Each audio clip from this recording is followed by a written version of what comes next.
Stefan take Madeline to school the following morning. I got home around 10:30. I started getting ready for bed myself. I started eating and taking my meds because I have to take meds. When I went to take my meds, I realized, oh my God, I forgot to take my Saturday night's meds, which is why I felt so weird and so abnormal and not myself Sunday while I was at work. Everyone at work noticed I was acting different and not being myself. Like I couldn't smile in front of the guests.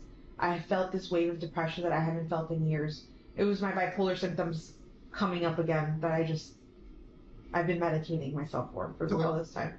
I sent them to sleep upstairs in the guest bedroom so that I could get a good night's sleep. This disturbing admission further stressed the concerns detectives have had since Jennifer's initial interview, when she'd first explained their unusual sleeping arrangements at home. Is it normal for both of them to sleep in the same room? Sometimes when I really need a good night's sleep, I will send them upstairs.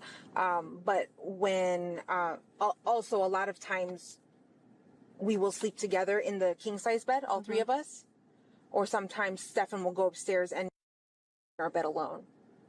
So it just really depends on what's going on that night with our schedules and what we're doing. Okay, where were you sleeping? Downstairs in the king size bed. Okay, is it just you two here? Well, you guys have a roommate, right? We have two roommates. So what rooms do you guys use? The room downstairs, the master bedroom downstairs, and room number 4. The house would later be thoroughly searched, and what investigators would uncover would leave detectives reeling. As Jennifer continues, she elaborates on how the concerning sleeping arrangements first originated. The living situation with them, I'll be honest, seems weird. It's weird to me. She's got a bedroom downstairs. What's kind of the mindset or the thought process, the communication you've had with Stefan about, she's not going to sleep in her bed, but you guys are going to go sleep in the guest bedroom? It wasn't until June that he got his own bedroom and I sent him upstairs. That's where the requests for sleepover started. Okay. And I kept telling her, no. I'm not comfortable with that. They really wanted to watch something and I was really tired. And I said, okay, fine. Go ahead, but this can't happen often. I allowed her to go upstairs and sleep with him. But honestly, I think I can count on one hand how many times that's happened, and it has been many times that I've allowed her to have a supper party with him, to be alone in a bed with him. The sleeping arrangements leave detectives seemingly uneasy, but with finding Madeline still the main priority, investigators ask Stefan to piece together the events of the following morning. Woke up around 7:15, somewhere around there, which is an early start for us, but we had talked about getting McDonald's breakfast beforehand, so we wanted to make good time. We did make good time. We got out the door maybe 7:30ish, 7:45ish, maybe. However, when Natalie, who lived in the house as one of Jennifer's two roommates, was asked if she saw the two of them getting ready in the morning, her answer seemed to contradict Stefan's account. Did you see them at all Monday morning? By the time I was leaving Monday, no, I think I was leaving too early. I leave like around 7:45. I typically don't see them. Which was like probably normal. Gone before they even got up, maybe? Okay, gotcha. If Natalie's recollection is correct, she would likely have seen Stefan, as they both claim to have left the house at the same time. The timeline is even more muddied by a written statement to the police, in which Jennifer claims she physically saw Madeline getting ready around 8 a.m. Confusion over the truth is compounded as her story continues to change. Between your initial statement to the police, a lot of things have changed. The initial statement to the police was you watched her get dressed, you watched her leave, you knew exactly what she was wearing. Can I tell you Absolutely. my thought process on that, or where I came from with that? I was handed this form, and I'm like, where do I start? What do I write? And somebody said, tell them what you saw. And so I started with I saw. And then I wrote out what I wrote out. But it wasn't until later I was like, wait, I didn't see her. I assumed that I saw her. I assumed that I heard her. But I didn't. In reality, I didn't see her. I only saw him. And I heard something in the kitchen, but I don't know who that was. Despite the inconsistencies, investigators move on to what happened after Stefan and Madeline allegedly left for school. She was asleep in the car most of the time, just snoozing until we got there. And she wanted to be dropped off a little down the ways from the school. She's got this phase that she's been into lately where she's very particular about what car she's seen getting out of in front of the school. I get it. It's an image thing. I said, okay, let her out. Have a good day. Love you. Thanks. Love you too. And I turned around and was driving away and was watching her in my rearview mirror to make sure that she was going where she's supposed to go. And she was moving in that direction, but she was rummaging around in her backpack or something. Find out later that she forgot her phone here, so she may have been rummaging for her phone. But she was still kind of making her way towards that direction, so it looked okay. Looked like any other day. And you said that that's typical of her to walk that distance? Yeah, she likes the morning walks when it's cool. And she will sometimes like to hang out and wait for her friends. She's known to do that. His statement seems to have raised suspicions with investigators, as Madeline's friend informs them that it isn't typical for her to be dropped off anywhere but in front of the school. Stefan also claims to have dropped her off between 8:20 and 8:40 a.m., but when confronted with what detectives saw on local street cameras, Stefan makes an abrupt change to his story. So why is your car seen going southbound at 8:10? So meaning going toward Kissimmee. Mm-hmm. I had forgotten my gate clicker. I'm sorry. I forgot. I had gone back to the house real quick after we left. I actually had to go through the front gate and use my parking pass to grab my clicker. So it was the wrong time. I'm sorry.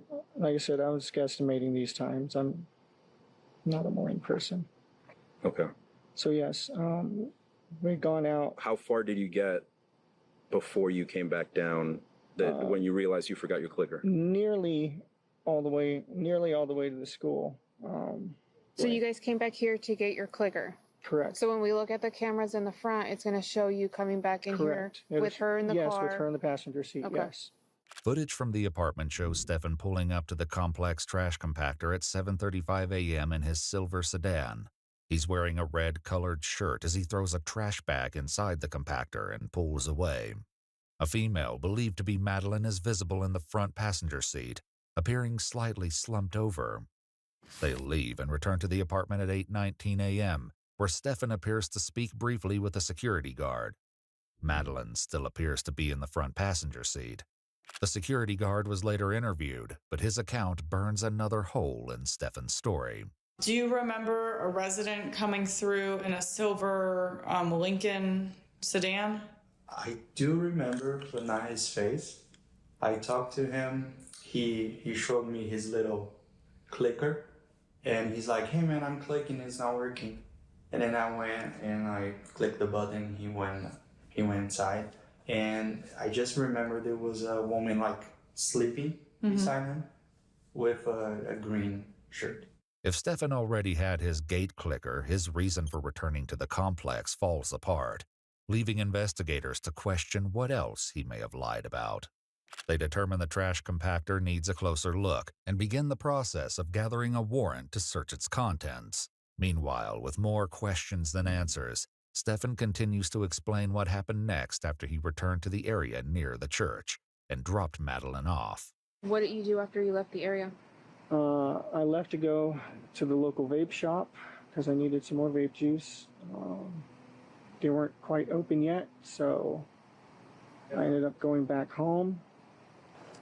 Waited about an hour or so and then went back and checked the vape shop again. It was open, so I got what I needed there and came back. Do you remember what time you came home? The first time was probably right around 10, close to it. Probably finished at the vape shop and came back home again a little after 11. Okay. You said the first time that you hung out with a little bit, right? Yeah. Was there when you got here at Yes. 10? Okay. I think so.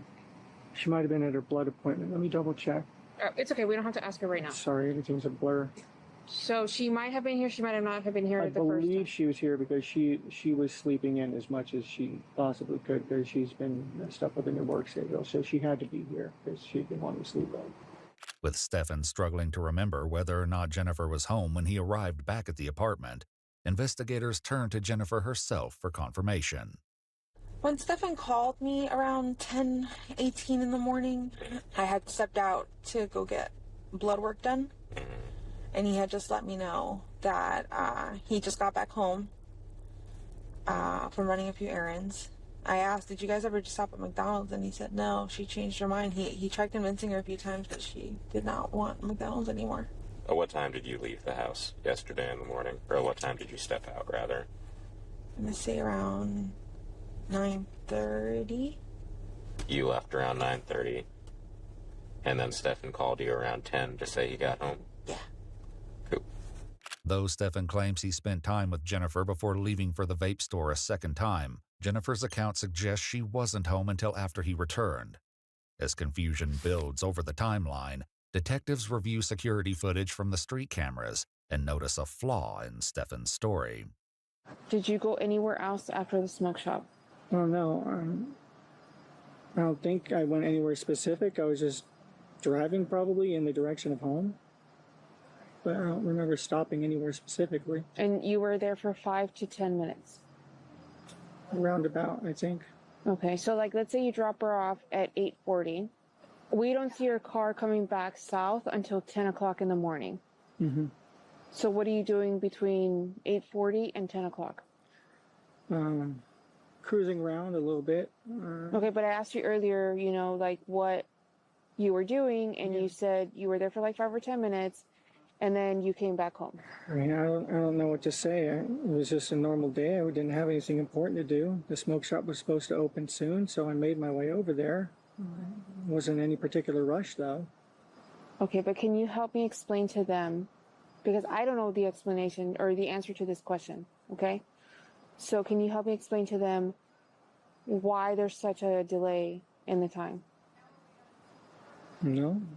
With Stefan unable to provide an answer, more surveillance footage will need to be reviewed to track his movements. Meanwhile, a suspicious act by Stefan raises serious alarms for investigators. I left my phone at home in the morning, too. I was so busy riding herd over to get us out the door on time that I left my phone. She left her phone. Okay. We both left our phones. Did you have your phone when you went to the smoke shop? Not the first time after I dropped her off. I was still without it. I got my phone and went back to the smoke shop. Okay. Later when I got home. And then I also noticed, I was checking your call history. I noticed that you don't have anything before this morning. Is that unusual on your phone? No, it's a new phone. Stupid. I went to do an update yesterday morning, and I don't know what the... Pardon me. I don't know what the heck I did, but somehow during the massive OS update, I managed to factory reset my phone and lose all of my contacts, all my information. Jennifer also corroborates this story as she explains the moment the supposed accident took place. And I said, how the hell does that happen? That gives you options now when you reset your phone? He goes, yeah, apparently I wasn't paying attention and I just pressed the button and it happened. And I said, oh, that's unfortunate. That sucks. When asked, Stefan voluntarily hands over his phone, and investigators begin a forensic download to determine its contents. They uncover that at 12:12 p.m. on February 26th, the phone was factory reset by manually navigating to the device's settings, and that it had nothing to do with a system update. They also discovered that a password must be entered and that it's unlikely, if not impossible, to be done by accident. In the meantime, Jennifer explains that Stefan had an intense reaction to leaving his phone in the hands of the police. So earlier that day, I think Detective Hunt came, or somebody came, and asked Stefan for his cell phone. If he would willingly give it up so that they can look at it, or if they would need a warrant. And I remember him saying, should I have asked a warrant? Should I have... And I'm like, no, if you've got nothing to hide, give him your phone.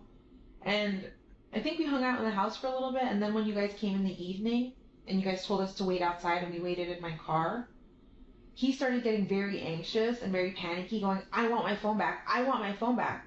And I said, listen, at this point, it's their phone. It's theirs for ever. I don't give a shit. We will buy you a new phone. It doesn't matter anymore. Whatever they need, they need. Like, let them look at it.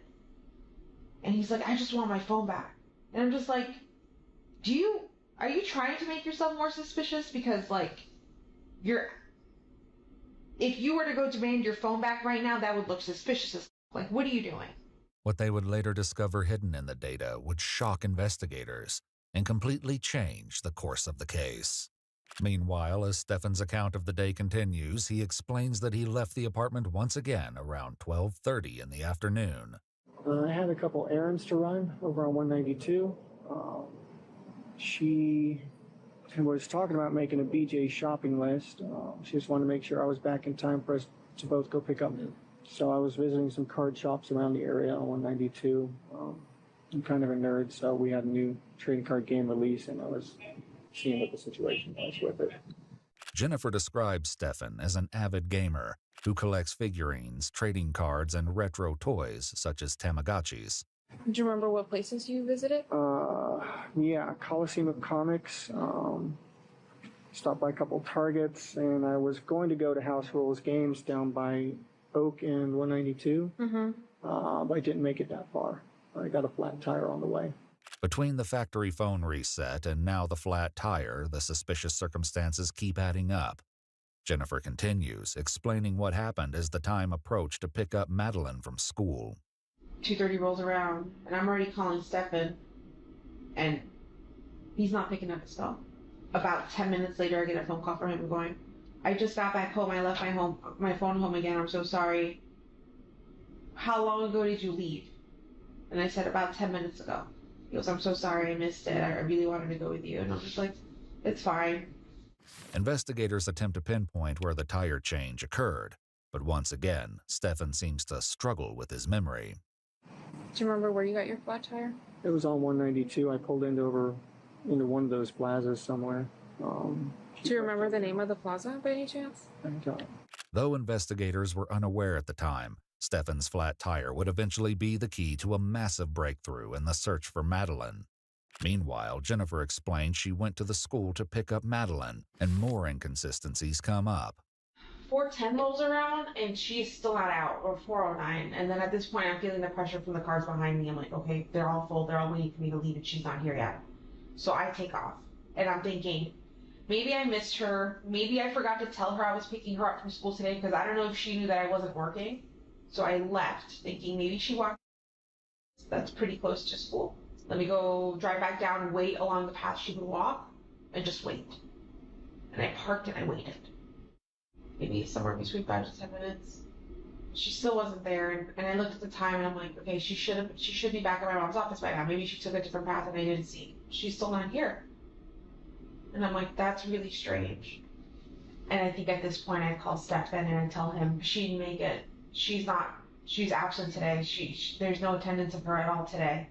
Later that evening, Jennifer, Stefan, and concerned family members met with police to report Madeline missing. Detectives noted several discrepancies in Jennifer and Stefan's accounts. Jennifer initially claimed she saw Madeline getting ready for school, later saying she only heard her. Curiously, she'd corrected Stefan on what Madeline was wearing earlier, despite initial statements that she never saw her. White Crocs. Either blue or black pants. I think black shorts. Black shorts? Yeah. Black shorts? Okay.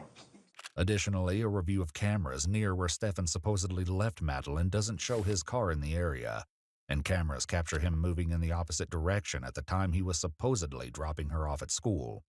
A license plate reader also captured Stefan 9 miles away in St. Cloud at the time he was supposedly heading toward House Rules Games in Kissimmee, where he disappears from cameras for approximately 54 minutes. With suspicious circumstances surrounding Madeline's disappearance, police prohibit Stefan and Jennifer from re-entering their apartment on the night of February 27th, one day following Madeline's disappearance. Jennifer's reaction to the news was far from what investigators expected. I think at this point, when I noticed that forensics was locking down the house and you guys said we couldn't come back, I told him to call his dad. Because I had a feeling y'all knew something, and it was going to come down on him. And I'm just like, they're focusing on the wrong person. They have the wrong person. In my head, I'm convinced you guys are that you had the wrong person. I started saying to him, like, I think they're focusing in on you. Like, you need to call your dad, and I think we need to get you a lawyer. How did he feel when you said he needs a lawyer? He didn't believe me. Like, When I told them, like, don't you see forensics is closing down the house? They know something, or there's something, like, they know something. Something's happening. They wouldn't be locking down the house this way if they didn't have suspicions of something. On the night of February 27th, after the police seized Stefan's phone in their apartment, they booked a hotel with Stefan's dad, Chris, a retired Orange County police deputy. Chris will soon speak with police, sharing his own fears and suspicions about his son. Meanwhile, the following morning, Stefan's sudden absence from the hotel doesn't go unnoticed. The following morning, I wake up, I think around 9 o'clock in the morning, and Stefan's not there. And I remember thinking, he left again without his phone and didn't tell anyone where he was going. That's suspicious as again. Why is he trying to... Well, we took his phone, so he got a new phone? He didn't get the new phone until later that day, where his dad woke up, came to our hotel room, and then handed him a phone. But he rolled in around 11:15, rolled in with a cup of Wawa, and said, "Oh, I'm so sorry, I was just driving around. I grabbed some Wawa on 182 and got lost. I didn't know how to get back to the hotel, but I'm here now." And I'm just like, detectives are about to show up. What the would have happened if they showed up and you weren't here? Like, you would have been a fugitive. Like, what are you doing? And he was just apologetic about not telling anyone where he went. But you know, I mean, he had a Wawa cup and he said he was up at 192. Yeah, but in reality, I know that he truly took my car in the middle of the night to Northport, Florida, and was down there for an hour and came back. Cameras capture Stefan leaving the hotel lobby at 4:35 a.m. in Jennifer's car. A license plate reader captures him again 1 mile from his parents' home in Northport, Florida, nearly 150 miles from Kissimmee, at 6:29 a.m. Investigators urgently speak with Stefan's dad, Chris, as their suspicions surrounding Stefan's activities solidify their suspicions about it being connected with Madeline's whereabouts. Did he tell you he was in Northport today? I'm assuming he did it based on your reaction. Okay. So, you need to take a seat? Or? No, okay. He was in Northport. Yes, we have more than enough reason to believe that Stefan was in Northport today at the exit that you take you to your house. Our concern is we're conducting a missing person investigation. Yeah. Given the proximity of that exit to your home, what we're trying to find out is if she's just hanging out in your house, you just want to get her somewhere safe, we want to put eyes on her, make sure she's okay. Chris contacts his wife, who's currently at their house in Northport, to let her know that local police are on the way. Meanwhile, Chris theorizes that if Stefan were hiding Madeline, there may be another place worth searching. They're going to come over and want to search a house for, apparently, can I tell them? Yeah. Apparently, Stefan made a trip down to Northport last night. Or this morning, I should say. I have no idea. But there's a storage unit, but he wouldn't have access to the keys to the storage unit because I have the only key to it. And that would have been locked in my car, and he would have had to come in my room, which he didn't have a key to get into it. Chris cooperates fully, giving police permission to search his home and the storage unit in Northport for any sign of Madeline. Meanwhile, Chris describes a haunting suspicion he shared with his wife once they learned of Madeline's sudden disappearance. When I left last night, I said, hey, I told her, I said, do we really know? You know, is he capable of doing something harmful to her? Why would you suspect that? Because some inconsistencies of phone calls he had with me didn't add up, okay? So I'll give you the sequence. He calls me mid-afternoon, 3-ish, maybe 3:45 or something, and say, I just had a flat tire. Okay, how the did you get a flat tire? You just drove over to Kissimmee. You took her, maybe you're running an errand, but where would you have gone to get a flat tire? It was several hours later, around 5 p.m., when Stefan told Chris that Madeline never showed up for school. Meanwhile, Jennifer shares similar concerns about his activities. Him disappearing to Northport. What the hell is he doing? That is suspicious. I mean, now that I know that that's where he went, that is suspicious as all. Why did he go to a storage unit facility? What was he grabbing? What was he trying to dispose of? Or what was he trying to hide in the... That to me is suspicious. What Stefan was doing in Northport and how it's related to Madeline's disappearance will be revealed later. The home and storage unit are searched, but no sign of Madeline is found. In the meantime, Stefan is brought to the police station just after his return to the hotel on February 28th, unaware that his many lies are about to catch up with him. What happened to your hand? Flat tire. Oof. I haven't changed a flat tire in about 10 years. I made a rookie mistake and had my thumb too close to where the jack and the frame meet. And it slipped, and the frame came down on my thumb and pinned it between the jack. What about the other scratches? Courtesy of a janky tire iron and the road. Did you bleed at all? Yeah, this one had some blood and this one had some blood, but not much. It clotted fast. Do you know what popped your tire at all? No idea. Tire just started going floppy and then Pretty worn out or way something? floppier and then just completely freaking separated. Thank God we had a spare and a jack. Jinky as it was. So typically when changing a tire and stuff, you tend to get brake dust and dirty and all that. Yeah, I'm Did you happen to... positive that I breathed in some freaking brake dust or tire dust or something because I was coughing the rest of the afternoon. What'd you end up doing to clean up or stop the bleeding and stuff? Nothing, actually. I just You didn't went get too home dirty? and washed my hands and that was it. Your clothes get all messed up and all, or... Not there, surprisingly. What were you wearing, by chance? This. I think I'm still wearing this. I'm still wearing the same clothes. Oh, so you kept pretty clean. Try to, I guess. Earlier surveillance footage showed him wearing a red shirt as he threw away items in the trash compactor, left the apartment complex, and returned with Madeline. However, when he's captured on camera at a smoke shop later that morning, his clothes have changed. You weren't wearing a red shirt? I was wearing a red shirt early in the morning. But I changed clothes later because that shirt was in a couple days with that one. And the flat tire happened after that.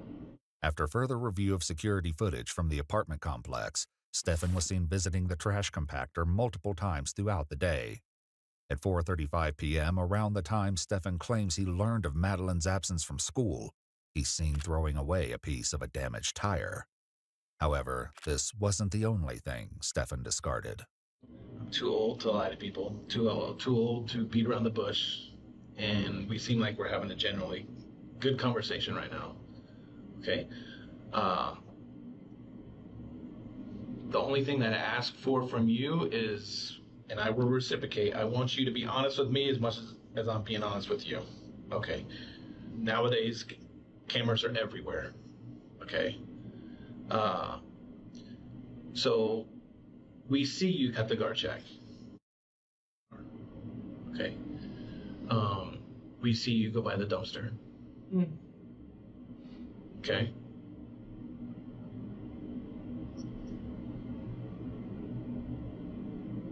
I may have taken some trash with me then. What was in the trash? House trash. House trash? Yeah. When you for school, did she have her backpack with her? Yes. She did. Did she have her school computer with her? Yes. Presumably, yes. Presumably. Okay. She should have.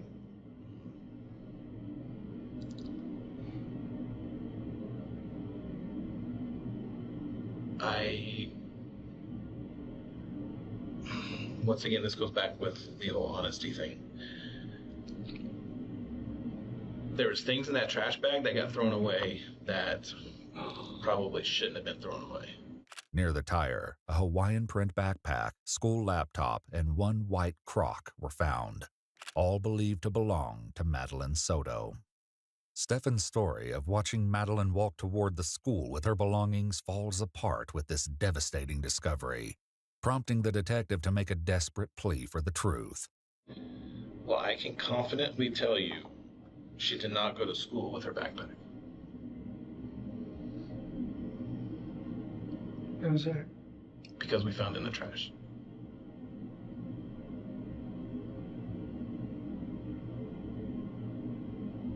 So, Stefan, here's what I'm asking you and pleading with you is to dig down and do some soul searching. I have kids. He's got kids. And this little girl's out there somewhere that we need to know where.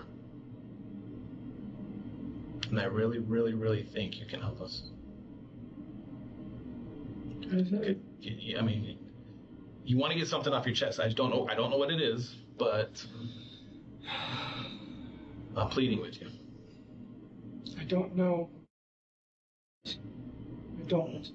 Though Stefan continues to deny the truth, the evidence against him is mounting.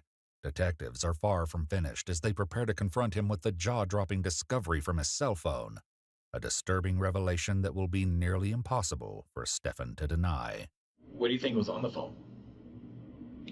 Text messages. Mm-hmm. Emails. Old stuff. Pictures? Oh, yeah. What kind of pictures were on there? Training card pictures. Lightsaber pictures. Disney pictures. Do you have a Google account? Yeah. Do you save pictures to your Google account? Sometimes. Or is it automatically? I know sometimes phones sync to a cloud and... Yeah, I think it backs up to Google. Mm-hmm. And then sometimes when you reset your phone and your phone updates and puts these apps back on your phone, sometimes they will put the images back on your phone. I'm not sure. Okay. Do you have Oh, I assume so. any pictures of you? Probably. I mean, went to Disney, took selfies on the train. She got back from Puerto Rico and had her hair braided. We got pictures of that. All sorts of pictures. Family events. Any other pictures you can think of? On February 28th, 2 days after Madeline's disappearance, the digital forensics team was able to recover hundreds of images and videos from the phone and a Google Cloud account. The images date back as far as when Madeline was only 8 years old. Though few images show Stefan's face, a unique black mark on his genitals would later match those seen in the photos. More discoveries would later come from his search history, with horrifying implications. Here's where I'm going to be brutally honest with you. There's a phone. And I'm pretty sure you know what some of those pictures are about. You're a very intelligent person. And I don't want you to discredit yourself by saying you don't know about all the pictures that are on your phone. You understand what I'm saying? So do you want to add to the list of pictures?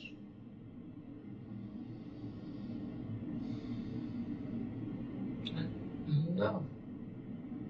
Should I be talking with a lawyer right now? I can't answer that question. My sole purpose right now is to see if I can find, and I'm really hoping you can help me. Okay. Well, I'd like to try to help, but I feel like I should probably have a lawyer present at this point. In a nearby interrogation room, Jennifer is presented with the distressing evidence. However, her initial reaction leaves investigators in shock. We have his phone. We were able to get into his phone.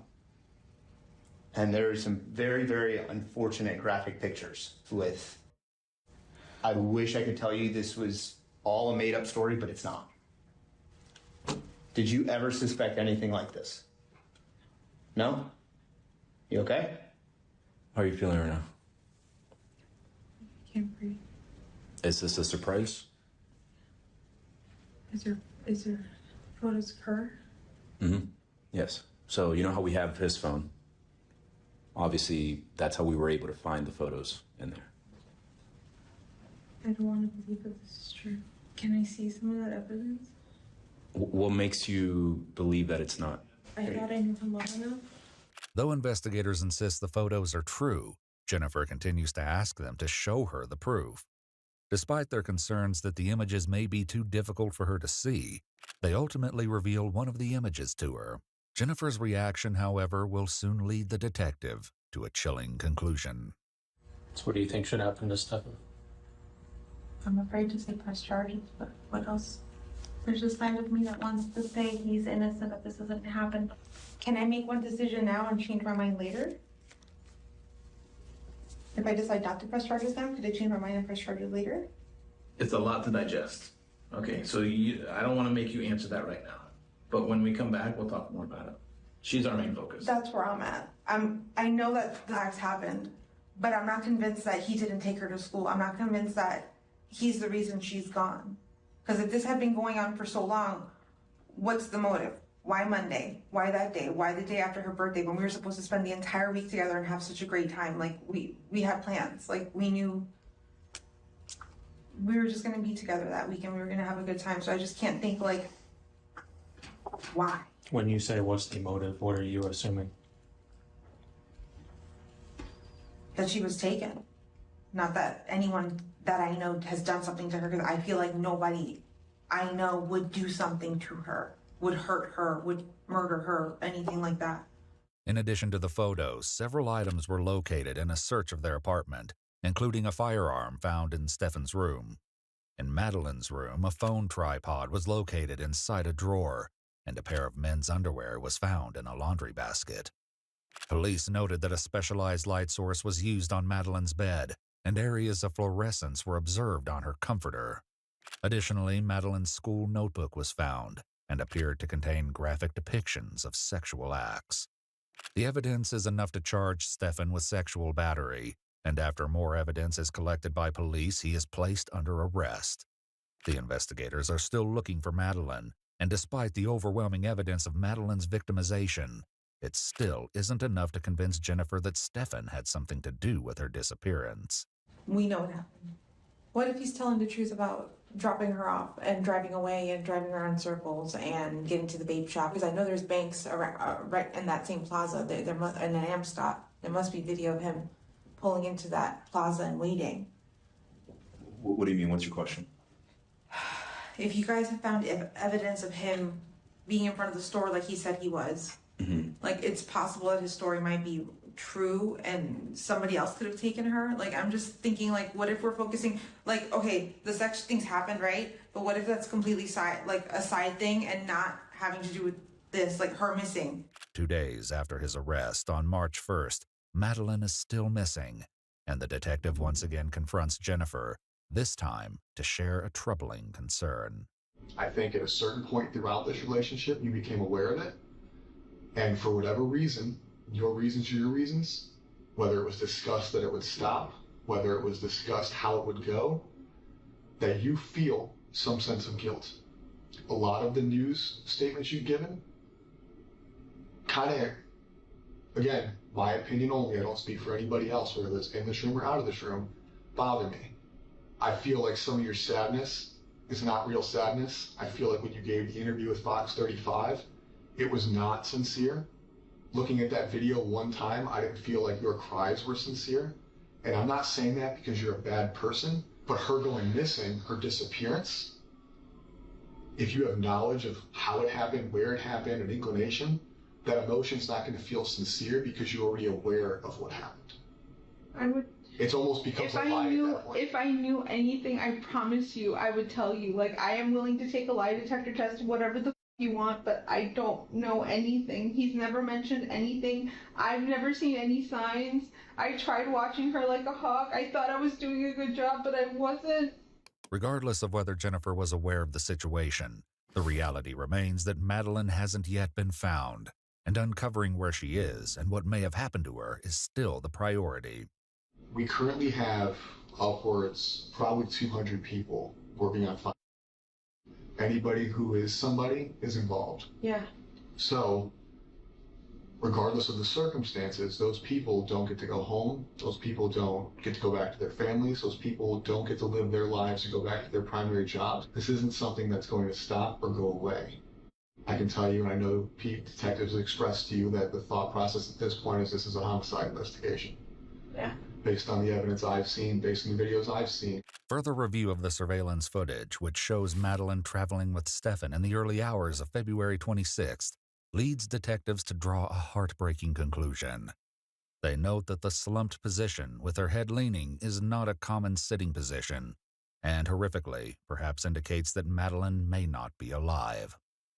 Additionally, footage captured in a parking garage shows what appears to be Stefan carrying Madeline from the front passenger seat to the trunk at approximately 9:41 a.m., the time when Stefan claimed to be meandering around while waiting for the vape store to open. Without her body, however, their conclusion is only a theory. Meanwhile, a startling admission by Jennifer will soon lead to a brutal confrontation by the detective, whose patience appears to be wearing thin. Have you talked to Chris about Stefan needing a lawyer? Yeah. When? I think when you guys showed me the photos. So we showed you photos. No. The first thought you had was to ask his father if he should get a lawyer? No. I knew that was true, right? That's evidence. That's for real. That's happening. But I kept thinking, they're going... I don't know why I kept... I can't tell you why my brain kept thinking, no, he didn't kill her. Not that he didn't kill her, but she's still missing. She's still out there. She was taken. Yes, he's done this to her, and that's not okay. But I swore she was still... I felt in my body she was still alive. She was still out there. I told Chris to get him a lawyer because I felt like you guys were chasing the wrong person. But you weren't. Because you offering him a lawyer is very weird. I know. Her replies to the details about the severity of Madeline's assaults appear to be the final straw for the detective, as his confrontation grows more heated. You prioritized him by offering him, or telling his dad to get him a lawyer. Not, what the did he do? Not, hey, we need to figure out what happened. No, let's protect Stefan. I was in shock. No, it's not shock. That is your natural instinct to protect Stefan. I don't know why I said that. But that's the problem. You don't know why. Please. Does your role in her life lead this to happen? I'll be honest. Yes. I know. Since she was a child, since her victimization started, it occurred under your roof and you acted like it didn't exist. And knowing the victimization, knowing how ongoing it is, knowing that you saw a picture of it, not just us telling you, not me and him saying, hey, listen, he's being... I think they had a bad relationship. They showed you a picture of it. And you still protected him. So how am I supposed to not think that the thought process in your mind is until she's found, Stefan can't be charged with murder? Because we both now know that you don't want him to be charged with murder because you want him to have a lawyer. No, I don't. That was then. He can't be charged with murder. That was then. Everything that you guys have shown me since then and have shown me that he's So we had to show you a picture of her dead in a car for you to finally not take his side? Despite his theory that Madeline is deceased, they've yet to locate any sign of her remains. If their devastating theory is correct, the question remains, what motive would Stefan have to end her life? What do you think made him stab?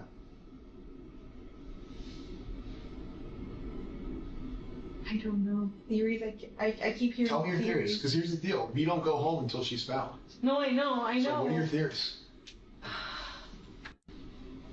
What I've heard is, what if she upset him and threatened to tell me and say that she was going to tell me and he needed to shut that down? That's the only thing. What do you think? I don't want to believe he killed her. But when you guys are telling me he must have killed her Sunday night and snuck her body out in the morning. That photo you guys showed me of her slumped in the car. You don't want to believe he killed her. I want to believe she's still alive and that she got kidnapped, but that doesn't seem like that's the Well, case that's at not all. right. Yeah. I know, my brain just wants to believe something else. I just want to believe she's still alive, she's out there. Explain your reasoning behind those assumptions and we'll move forward day by day. So he had access to benzos and I think Lunesta. What are those? I'm not familiar with that. Benzodiazepines are anxiety medications which relax you and can make you sleepy. Okay. And Lunesta, I think, is a sleeping medication, like for insomnia. So I don't know if it's possible he gave her something and she was drugged. In those photos that you showed me where you're saying she's dead, maybe she was drugged. But if she is dead and it was done upstairs, I could just only imagine that he choked her. I don't know how else you would kill someone and not leave a mess. Horrifically, a search for the medication sevoflurane was discovered in Stefan's Google account on February 12th and 14th. It's described as a volatile anesthetic that provides hypnosis and amnesia and is most commonly used for surgical procedures. An additional search was made to determine whether or not the medication would show up in tests. Still, based on what he's seen, the detective isn't willing to entertain the idea that Madeline was merely sleeping. We know he killed her. We know he drove out of there Monday morning. We know he discarded her backpack in the trash dumpster. We know he discarded her laptop and one shoe, right? So all her property was discarded to look like she's gone. That way he doesn't have evidence with him. But then you have all these suspicious times of when he's left and come back and he's gone here and gone there. So what do you think he was doing on all these suspicious times? He's roaming 192. What do you think? Knowing what you know now we can play. You know she's dead. You know that we've given you information. What do you think, knowing what you know, he was doing on 192? He was doing here. He was doing here. He was doing in Northport. What do you think? So him leaving early in the morning and driving around aimlessly somewhere. I feel like he stashed the body at that time. When he came back and then left again. But see, it's daytime. Like, how could you move a body or move something in daytime and not be seen? But like, I feel like he went back to check to make sure he did a good job or to move the body again. I don't know. Detectives would eventually discover what Stefan was doing in Northport, along with a shocking discovery which will be revealed later. Still, Stefan has 54 minutes of unaccounted for activity in the area of St. Cloud, 9 miles from Kissimmee. Jennifer, however, claims she has no idea what he may have been doing there on the morning of February 26th. I didn't think he ever, even knew where St. Cloud was because we've never driven down that way ever. So you live in Kissimmee, right? Yeah, I know, but to me, he's never had a reason to ever drive down to St. Cloud. Ever. Investigators continue to pry information from Jennifer, unaware of just how close they are to a major breakthrough. For now, Jennifer poses a dark and twisted theory for where they might search for Madeline. If I were him, and I had to stash a body, but I would never do this. My mind would say to go to Lake Toho. There's a lot of woods there, there's a lot of gators. Like I told you, it's going to come to a point where we will. Right? Volusia County Sheriff's Office just found somebody the other day that's been missing for a long time. People get found. Sometimes it's quick, sometimes it's not quick. But we will find her. What you need to think about is when we find her, is there an opportunity or a chance that we are going to prove that you did not assist us to your full capability in this investigation? And if that is true, you need to think about the consequences of that.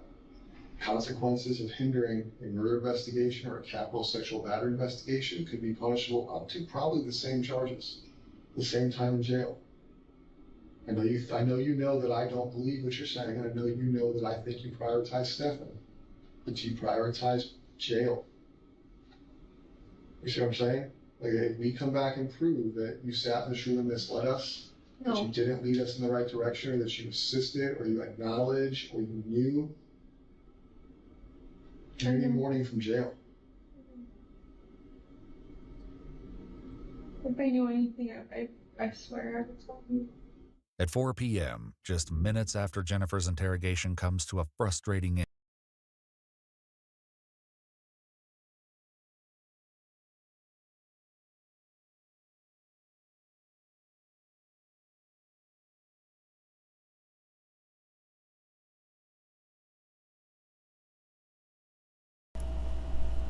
What's up, faggots? Yeah, I can't sleep.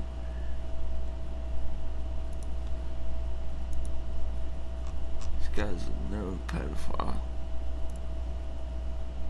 I pulled his record.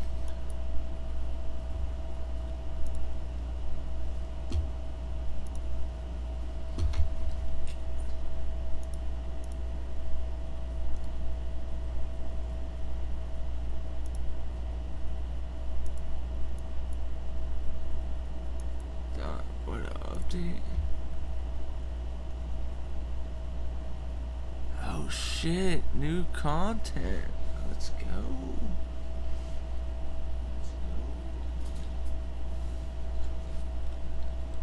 Wait, what? No way, bro. More free content? Fuck out of here.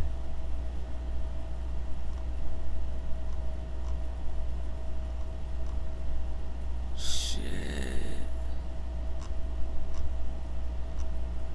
You get this all for free, bro. With that fucking glitch.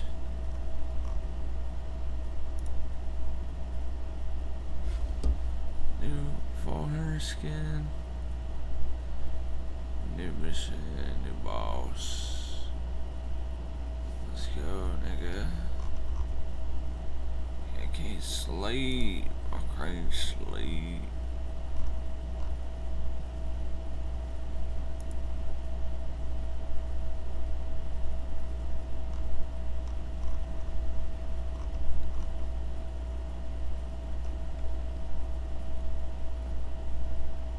New fall hunter, wait. Get out, bro. Get out.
fucking cut.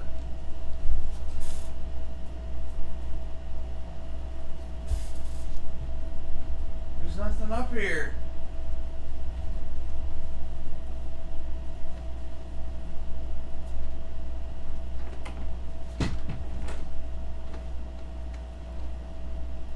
There's nothing up here. What, a glass or a cup? The tall glass I broke. I stepped on it. I don't know. I don't know. No, there's not.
these faggots patched it.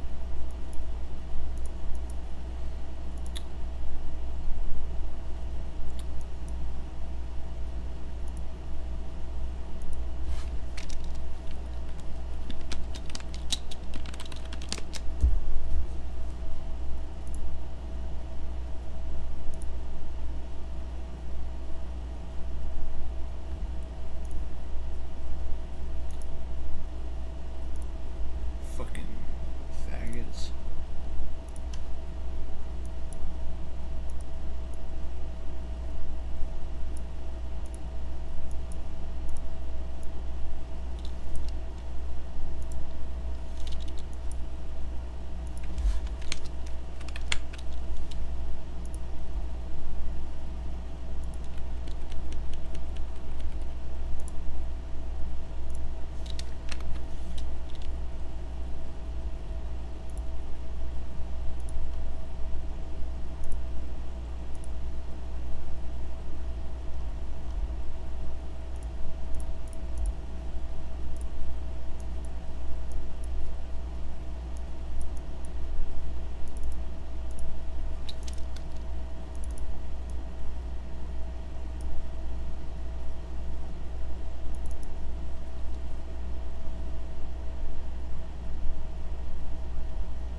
Oh no, he cracked it.